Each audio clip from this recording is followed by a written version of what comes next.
Women grow up being catcalled, harassed, and often outright abused by men.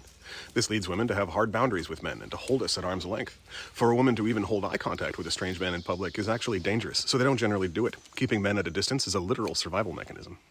Men can feel this. We can feel how women cross the street to avoid us, how women aren't warm and fuzzy with us the way they are with one another, and it's not just women. Often all the men in our lives are on the spectrum of being cold, distant, violent, and dissociated. They don't generally role model warm, gentle, loving, emotionally fluent, holistically supportive relationships.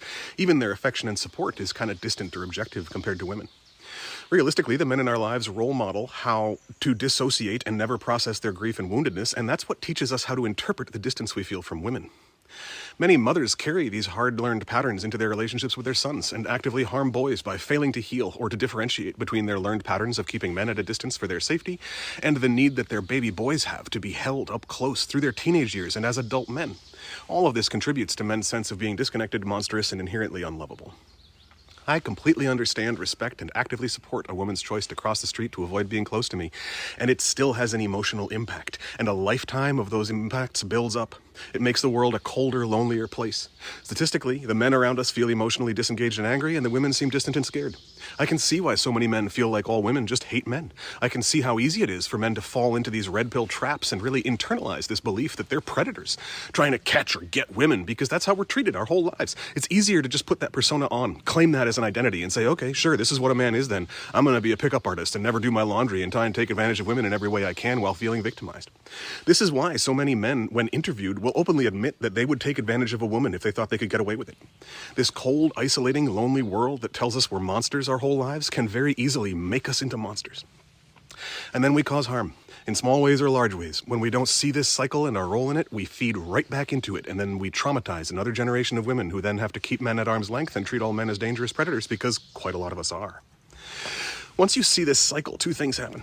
The first is that it becomes much easier to empathize with men who feel harmed by women, because we are. Women's necessary safety mechanisms of distance are actively harmful to men's mental health and sense of community. I don't think it's helpful to ignore or deny that, because the men talking about it know that it's true. We've lived it. When a guy says women are rude and unsupportive, yeah, you're right. Your experience of trying to say hello to a bunch of women and being ignored or dismissed sucks. That's rough. The emotional experience of trying to share how you feel hurt in a public space and being shut down sucks. And until you can see it in context, you're not actually looking at reality. It's only when you can't see that women are literally protecting their bodies and their lives that you can oversimplify it down to women being rude or unsupportive. The other thing that happens when we see this cycle, it becomes really clear that the only entry point is not women. Once you see this cycle, you see how insane it would be to ask women to endanger themselves by setting down those hard-learned boundaries that they've earned with random men.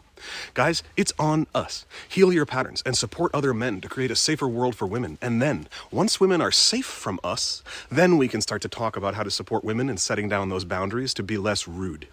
Anything else is asking women to sacrifice their literal bodies and lives for the sake of making men feel better.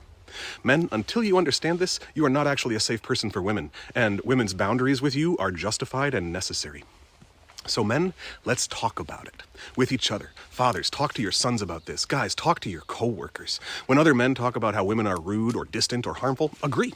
Then contextualize it. Ground the conversation in the whole reality of that cycle, so that you're neither denying their real experiences of suffering, nor leaving them in a fictional, victimized fantasy world that will perpetuate the cycle. Guys, if you're curious, this is what actual intersectional feminism sounds like. I learned all of this from a black feminist named Bell Hooks. I recommend her book, Will to Change, if you want to learn more.